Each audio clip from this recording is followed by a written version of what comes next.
जिद करना अच्छा नहीं होता। हम सबने बचपन से यही सुना है। जिद्दी स्वभाव किसी को पसंद नहीं आता। करना बच्चों का एक स्वाभाविक नेचर है। और अब अगर मैं कहूँ कि मैं बात कर रही हूँ बड़ों के जिद की क्यों सोच में पड़ गए ना आप सब कि बड़े और जिद, भाई ये कैसा मेल है। जी हाँ, मैं इसी जिद की बात कर रही हूँ। ये जिद किसी अच्छे कार्य के लिए, किसी अच्छी सोच के लिए और किसी ऐसे सपने के लिए कि जिसके बारे में ना कोई सोच भी नहीं सकता, किसी के ख्वाबों में भी नहीं आ सकती, कहीं से कहीं तक। तो उस जिद के बाद जब वो कार्य संपन्न होता है, वो सपना पूरा हो जाता है, वो मंजिल मिल जाती है, तब क्या होता है तो वेट कीजिए, बताती हूं मैं अपनी वीडियो में। लेकिन उससे पहले welcome all of you in wow. Wow means wonders of wonderful women. जी हाँ, वंडरफुल विमेन के ना वंडरफुल कार्य ऐसा ही बेहतरीन नगीना, कोहिनूर, अनबिलीवेबल, अविश्वसनीय, जिन्होंने अपनी जिद से, जी हाँ एग्जैक्टली, अपनी जिद से वो कर दिखाया कि जो बड़े बड़े लोग भी ना कभी नहीं सोच पा रहे थे। सभी ने ना अपने दांतों तले उंगलियां दबा ली हैं। जयपुर की संतोष देवी जी, जिन्होंने एक ऐसा सपना देखा, और क्या देखा, सीकर की जो रेतीली धरती होती है, गर्म होती है बिल्कुल, वहां पर सेब और अनार उगाने का सपना। क्यों, क्या हुआ दोस्तों, निकला ना हम सबके मुंह से वाव। क्या सच में रेतीली और गर्म धरती पर सेब और अनार उगाने का सपना? जी हाँ, जब संतोष देवी जी ने देखा ना तो सबने ना उनका बहुत ना मजाक बनाया।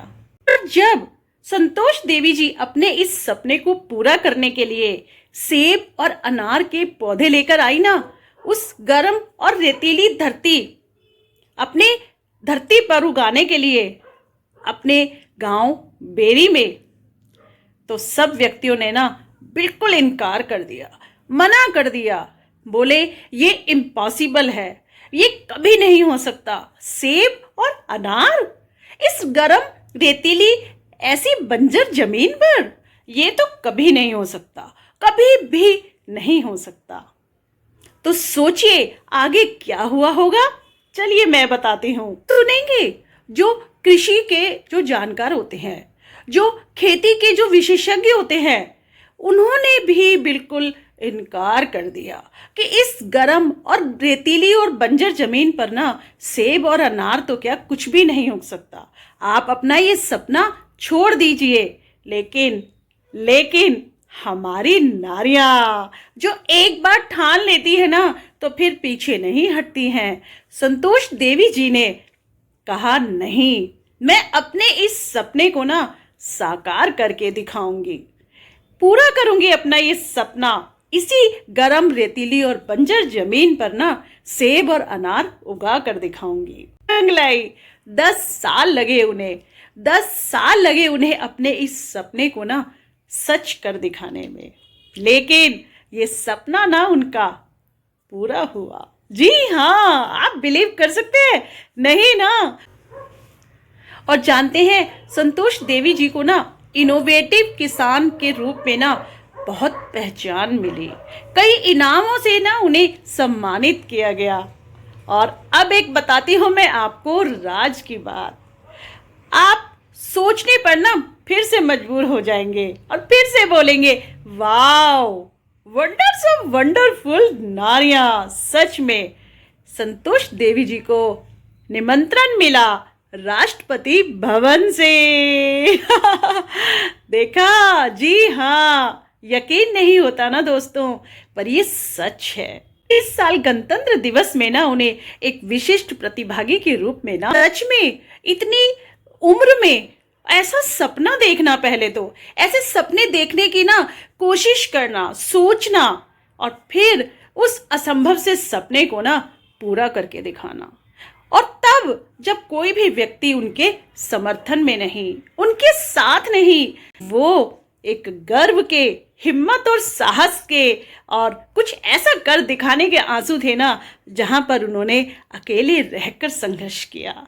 उन्होंने इतने सालों तक सारे अपने संघर्षों को ना चुपचाप झेला, मेहनतें करी, आर्थिक परेशानियों का भी सामना किया और भी ना जाने कितनी कितनी असफलताओं को उन्होंने झेला, पर अपने इस सपने को ना टूटने नहीं दिया, बिखरने नहीं दिया और अपनी मंजिल को ना पाकर ही दम लिया। आज आज संतोष देवी जी क्या कहती हैं इतने वर्षों तक, 10 वर्षों तक उन्होंने कठोर परिस्थितियों का सामना किया, पानी की कमी, मौसम का विपरीत होना और बार बार हार का सामना करते हुए भी उन्होंने कभी हार नहीं मानी। उनकी आंखों में बस यही सपना बार बार पूरा होने का एक जो विश्वास था वो बरकरार था। कहा उन्हें कई बार उन्हें मिट्टी बदलनी पड़ती थी, अपने तरीके बदलने पड़ते थे, खाद पानी सभी का बदलाव कर करके देखना पड़ता था, ना जाने कितने प्रयोग करने पड़ते थे। कहती हैं इन सब के पीछे ना मेहनत, लगन और हिम्मत और साहस तो है ही, लेकिन सबसे बड़ा जो खुद पर विश्वास। संतोष देवी जी कहती हैं कि उन्होंने कभी भी ना अपने ऊपर विश्वास, अपने ऊपर निर्भरता में कभी भी कोई भी ना कमी नहीं आने दी। किसी ने कुछ भी कहा, मना किया, इनकार किया, साथ नहीं दिया, तो भी उन्होंने अपने संघर्ष को ना जारी रखा, मेहनत करती गई और फिर उन्हें मिला अपनी इस सफलता का फल, सब्र का फल। क्या क्या कहूँ मैं, सारे शब्द भी ना छोटे पड़ रहे हैं उनकी तारीफ में। उनकी हिम्मत और साहस के हौसले की ना दाद देनी पड़ेगी।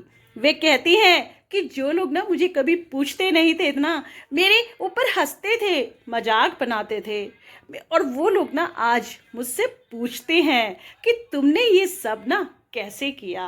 केवल ना मुस्कुरा देती हैं, हंस देती हैं। तो एक सैल्यूट तो बनता ही है हमारे और आपके चैनल वाव में, वंडर्स ऑफ वंडरफुल विमेन में संतोष देवी जी के लिए। और मैं क्या कहूँ, मेरे सारे शब्द, सारे वाक्य, सारी तारीफें सब छोटी पड़ रही हैं संतोष देवी जी के सम्मान में। यूं ही नहीं कहती हूँ मैं कि हमारी नारियां सभी से हैं न्यारी और नारी हमारी सभी पर है भारी।